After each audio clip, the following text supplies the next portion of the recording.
Du har et vigtigt budskab i forhold til ungdommen i Køge.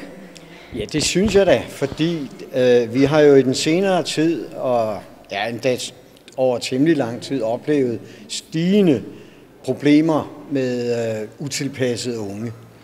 Og vores bud er jo ikke fra Enhedslistens side, at vi skal stramme op og straffe og gøre ved. Tværtimod, vi synes, at vi kan næsten ikke få tilbud nok til de unge.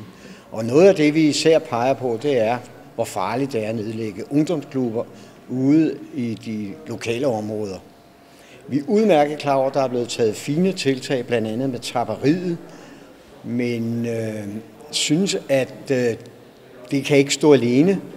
Vi synes, det er sket lidt på bekostning af ungdomsklubberne ude i områderne, selvom der stadigvæk findes tilbud om aftenen, så er der stadigvæk en 10%, der hænger rundt, og som man ikke rigtig får fat i endnu, selvom jeg indrømmer, at der bliver gjort visse ting fra kommunen, som er udmærket.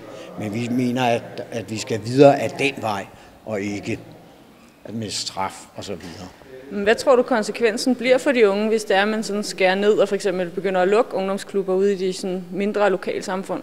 Ja, hvis vi kommer dertil, så er det jo altså så er det jo i virkeligheden noget med at sende en regning til senere.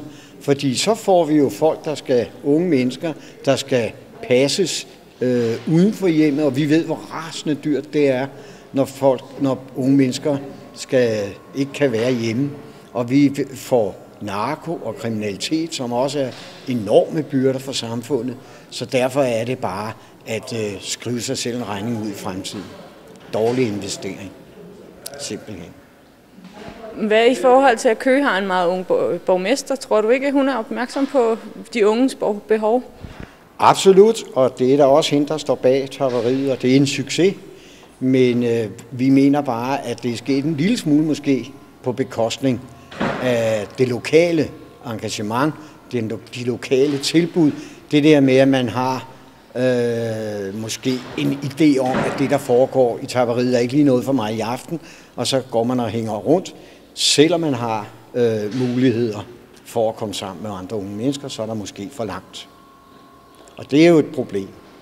Og der er det så, at vi får den der med, at de unge mennesker, den lille procentdel, som det jo heldigvis er, der ikke er interesseret i sport og andre aktiviteter, som kommunen tilbyder, de skal simpelthen have et værested, hvor de bare kan sidde og snakke, spille kort eller lave såkaldte ligegyldigheder. Så det er simpelthen Enhedslistens bud, at der skal være flere sådan ungdomsklubber, ungdomssteder. Hvordan har I det med sådan nogle helt pædagogfrie ungdomshuse? Jamen det har vi det godt med. Vi synes da, at det er en glimrende ting, selvom vi er meget opmærksom på, at det der tilbud med pædagoger, det vil sige voksennærværet, det er vigtigt, også for de der unge mennesker. Vi taler om, at de skal have mentorer og sådan noget, når de kommer ud fra fængslerne. Der er det næsten for sent, men det er da bedre end ingenting. Og derfor så er vi selvfølgelig, men vi er også godt klar over, at de unge kan altså også godt lide at være steder, hvor de bare er sig selv. Og det mener jeg også er et emne, et fokuspunkt for vores politik. Tak skal du have. Velbekomme.